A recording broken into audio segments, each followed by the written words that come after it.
I wasn't going to make a video today, I'm actually working on some music, but as I was doing that, I got an email from a viewer asking me what I knew about the United Nations supposedly urging the US government to place constraints on the rights of free speech and assembly so that they're not abused to promote racist hate speech. Now, when this story broke a couple of weeks ago, I actually had the flu, so I'd completely missed it, so I had a quick look into it. I found this article from CNN, which uses the term racist or racism 12 times, the term Nazi 11 times, white nationalist or white supremacist 4 times. They use the word hate 3 times, and they mention the KKK once. Now, what really baffles me is that you will not see the First Amendment or the Bill of Rights mentioned once. Not once. Then I found this NBC article which uses the word racist or racism 11 times, the term Nazi once, white nationalist or white supremacist 6 times, they use the word hate 6 times, and they also mention the KKK once. But again, not a single mention of the First Amendment or the Bill of Rights.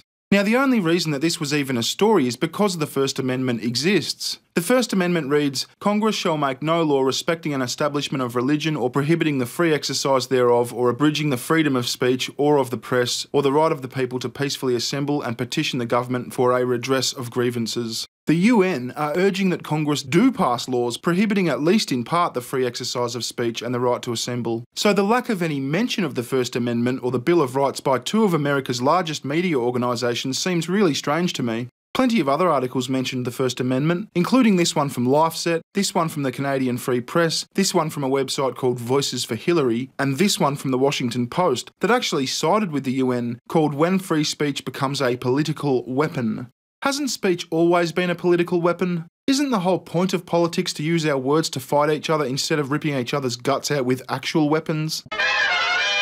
So as I said, I just thought it was really strange for massive news organisations like CNN and NBC to go so heavy on the typical buzzwords like racism, hatred, Nazi and white supremacy, and make absolutely no mention of the First Amendment. If you also think that's something people should consider, you have my full permission to download this video and publish it to your own channel. Just note that it's a bearing mirror in the title and include a link to my channel in the description. Oh, and thanks for helping my channel reach 400,000 subscribers. That's amazing and I really appreciate it. Cheerio. Recession, session. Give me better times, give me better times. Recession,